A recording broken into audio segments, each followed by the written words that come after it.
¿Qué tal? Buenas tardes, con ustedes Gerardo Villegas en una entrega más en el confinamiento para su videocolumna Pleroma Cero para el 12x3 Tamaulipas.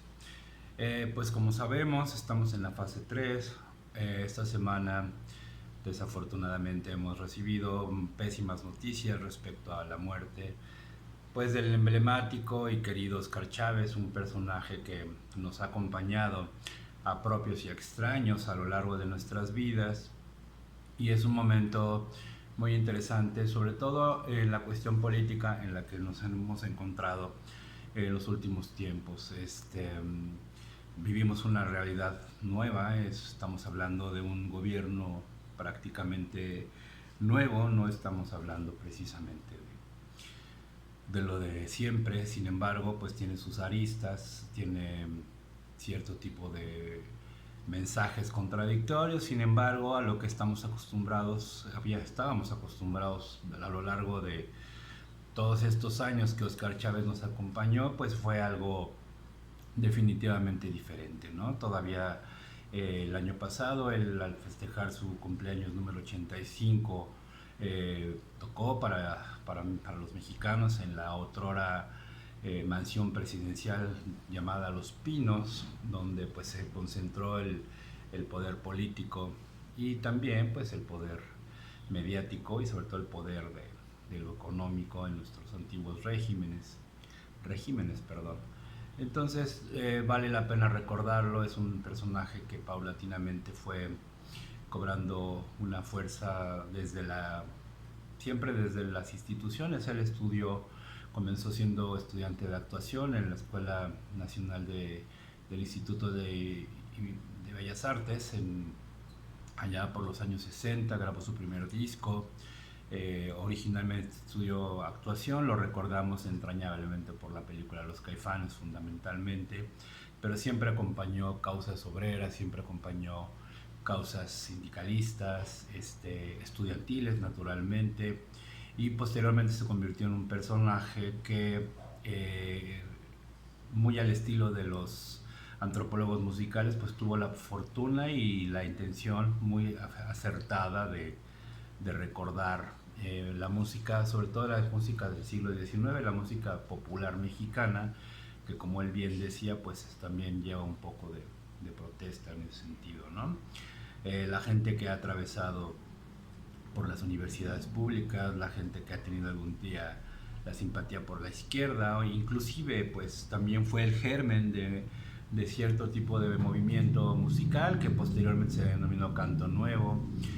Algunos discípulos o contemporáneos suyos, sudamericanos, como Alfredo Zitarrosa, Atahualpa Yupanqui, Mercedes Sosa, Carlos Mejía Godoy, lo recuerdan evidentemente el propio Pablo Milanés y Silvio Rodríguez lo tenían muy presente. En México había cantantes mexicanas que lo acompañaron a lo largo de mucho tiempo. Me refiero a Tegua, Amparo Ochoa, Tania Libertad, por supuesto.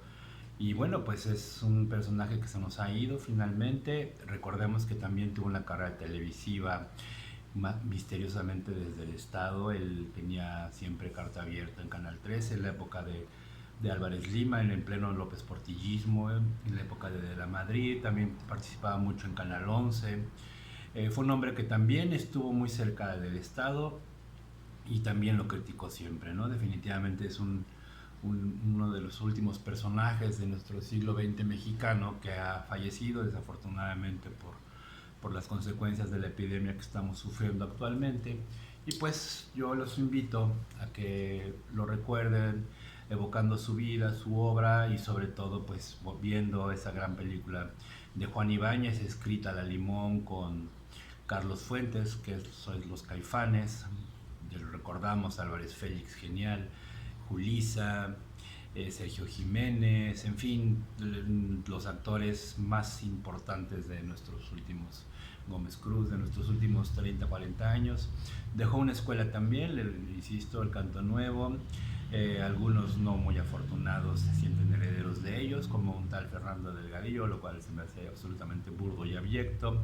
Pero podemos recordar a Gabino Palomares, incluso Gerardo Enciso en Jalisco, un cantante también de esa cierta cepa rupestre, el propio Rodrigo González, tamaulipeco de Tampico, tenía algún tipo de herencia precisamente de trovador urbano. Y bueno, en ese sentido pues estamos de luto los admiradores de la vida y de la obra del gran Oscar Chávez, un personaje que me acompañó desde niño. Insisto, la película de Caifanes se transmitía siempre en Navidad misteriosamente. Mi familia, la familia Villegas Rodríguez, siempre lo tuvo muy presente. Fueron mis tías, hermanas, fans, mi propia madre, fueron fans absolutas, siguen siendo. Y bueno, pues recordemos el gran legado de Oscar Chávez para quienes nos gusta la música y también para quienes no nos dejamos mucho de la cuestión en ese sentido política. Y bueno, precisamente hoy es Día del Trabajo, entonces qué mejor que rendirle un homenaje al maestro con causas en ese sentido que tengan que ver con el trabajo obrero, que es el que finalmente ha construido sociedad en este país.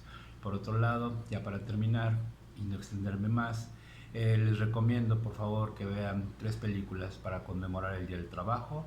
Evidentemente El acorazado de Potemkin de Sergei Eisenstein está en YouTube, donde se plantea las luchas obreras desde el punto de vista posterior a la Revolución Rusa. Se plantea también el asunto del montaje cinematográfico, algo que influyó incluso la literatura.